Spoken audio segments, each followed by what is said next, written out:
She had decided she needed a magic stuff.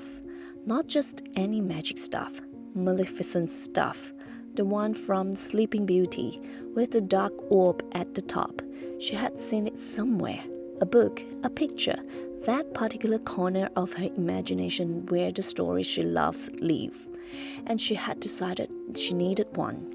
The wanting was very clear and very certain. She knew exactly what she was looking for. We did not have a magic stuff. Now, the easy answer in that moment is to say we will find one, we will buy one, we will look it up and order it. And there is nothing wrong with that answer. She did not ask me. She did not come to find me at all. She went to her space and she started looking. I watched her from the doorway. She picked things up and put them down. She was not frustrated. She was thinking, surveying. The expression on her face was the particular concentration of someone solving a problem that matters to them. And then she found it. The finished cardboard roll from a gift wrapping paper. She held it up, turned it, decided, yes, that is the stuff. But the stuff needed something.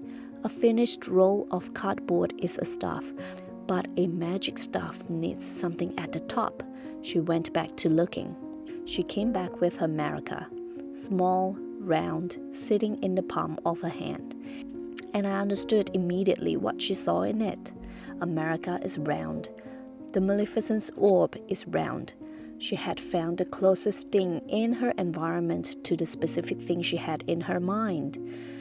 She inserted it on top of the cardboard roll with enormous care, adjusted it, stepped back, looked at it, and then she held it up, and it was done. A gift wrapping roll and America.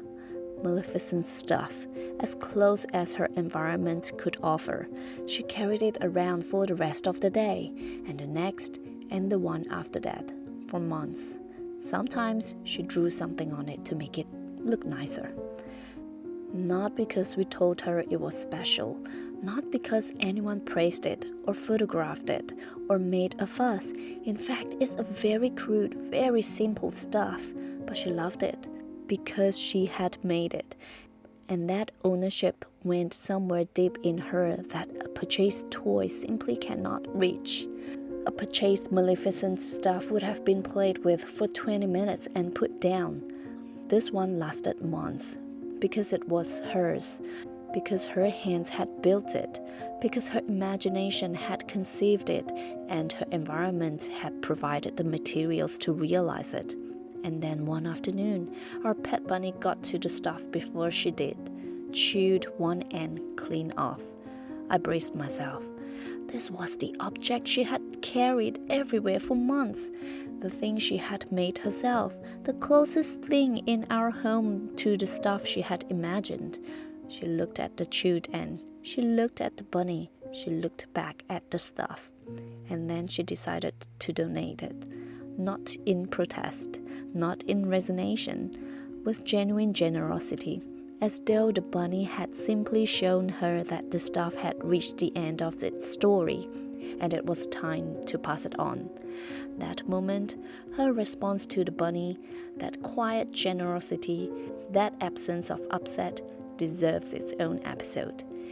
And we will do one on sharing, and what it actually means for a child to give something willingly rather than under pressure, if that is something you would like to see. Let me know in the comments. Does an episode on sharing interest you? Because I think what she did in that moment is worth talking about properly.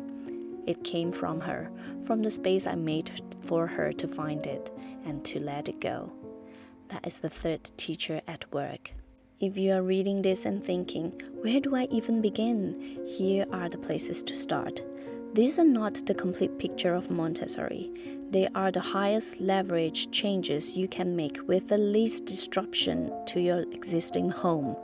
Start with one low shelf. You do not need a Montessori bedroom. You do not need to redesign your living room. Start with one low shelf in whatever room your child spends the most time. Put 3 to 5 activities on it, visible, accessible, one per tray or basket.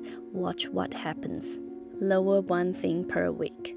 Pick one thing your child regularly asks you to get for them. Lower it. Put it where they can reach it. Do it consistently for a week. That is Montessori. It is that simple and that unglamorous. Introduce the mat. Get any small rug or mat. Explain simply. This is your work mat. When you take something from the shelf, bring it here. When you are finished, put it back and roll up the mat. Then, and this is the important part, do not enforce it. Model it. Show her what the cycle looks like. Let her find her way into it gradually. Reduce before you buy. The most common Montessori mistake is buying more. The research is clear. Children engage more deeply and for longer with fewer, well-chosen materials than with an overwhelming abundance of options. Before you spend anything, remove, rotate what is already there. Watch the engagement increase before you add anything new. Observe more, intervene less. This is not a set and forget system. The shelf needs your attention and your observation, but the intervention it requires is quiet and informed, not directive.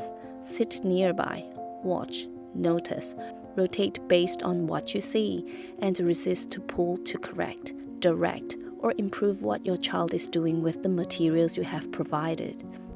She stood in the doorway. She's not asking me what to do. She's not reaching for a screen. She's not saying she's bored. She's just looking and then choosing. I did not create that moment. I created the conditions for it. The environment is the third teacher, not the shelf, not the mat. The child who stands in the doorway looks around and chooses. That is the whole point.